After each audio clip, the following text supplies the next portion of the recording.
দ্বিতীয় আর একটা দিন প্রকাশিত হয়, আমরা পালন করে থাকি প্রজাতন্ত্র দিবস। এই প্রজাতন্ত্র দিবসটা কী জিনিস মনে রাখতে হবে। আমরা স্বাধীনতার পরে একটা বিদেশি প্রশাসন থেকে আমরা ভারতবর্ষকে ছিনিয়ে নিয়ে যখন স্বাধীনতা লাভ করি, তখন আমাদের দেশ কিভাবে চলবে সেই নীতিকে অপসারিত করবার জন্য আমরা বি.আর. আম্বেদকর জির আদর্শ এবং নিয়ম নীতির অনুপাতে আমরা একটা সংবিধান রচনা করা হয় যে ভারতবর্ষ আজ থেকে এই নিয়মে, এই পদ্ধতিতে, এই গতিতে চলবে, এবং সেইটি গ্রহণ করা হয় 1951 সালে।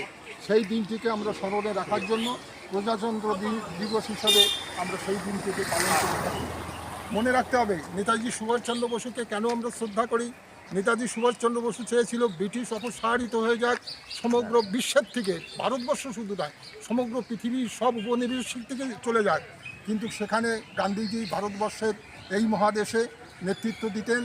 গান্ধীজি যখন কংগ্রেসের সভাপতি ছিলেন, তখন পুনায় যে মিটিং হয়, সেই মিটিংয়ে গান্ধীজির সঙ্গে নেতাজি সুভাষচন্দ্র বসুর মত পার্থক্য বিনিময় হয়। সেই মত পার্থক্যের বিনিময়ের ক্ষেত্রে বাধা সৃষ্টি হয় গান্ধীজি। তিনি বলে যে ভারতবর্ষ তথা ব্রিটিশ, এখানে আমরা স্বাধীনতা নয়, আমরা এখানে চাই স্বরাজ। স্বরাজের অর্থ হচ্ছে ব্রিটিশ থাকুক, আমরা আমাদের নীতিতে দেশ চালন করি। নেতাজি সুভাষচন্দ্র বসু বলে না, ব্রিটিশকে আগে যেতেই হবে, স্বরাজ আমরা চাই না, স্বাধীনতা চাই। এই কথা বলে ব্রিটিশের সঙ্গে যে দ্বন্দ্ব ছিল, সেই দ্বন্দ্বটা চলে আসে গান্ধীজির সঙ্গে চলে আসলে সেখান থেকে উনি পদত্যাগ করেন, এবং পদত্যাগ করার পরে নেতাজি সুভাষচন্দ্র বসু দেশকে স্বাধীন করবার জন্য, সমগ্র ভারতবর্ষ নয় সমগ্র পৃথিবীকে স্বাধীন করবার জন্য ভারতবর্ষ থেকে অন্তর্ধান হয়ে যায়।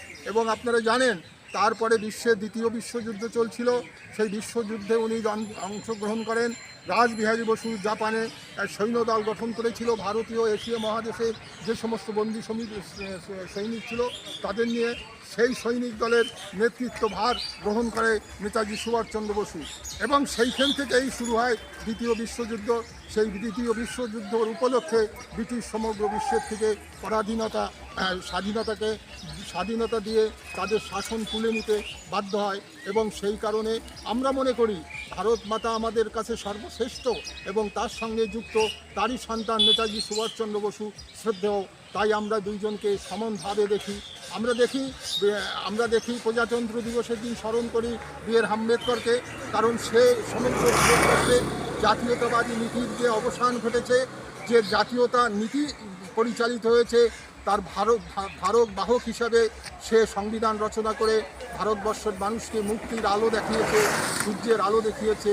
এই আলো এবং মুক্তিতে সমগ্র ভারতবর্ষ আজ গড়ে উঠেছে সুন্দরভাবে, আরও আগামীতে গড়ে উঠবে এই আশা রাখছি।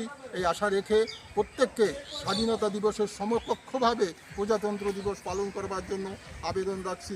বন্দে মাতরম, ভারত মাতা কি জয়। ভারত মাতা কি জয়।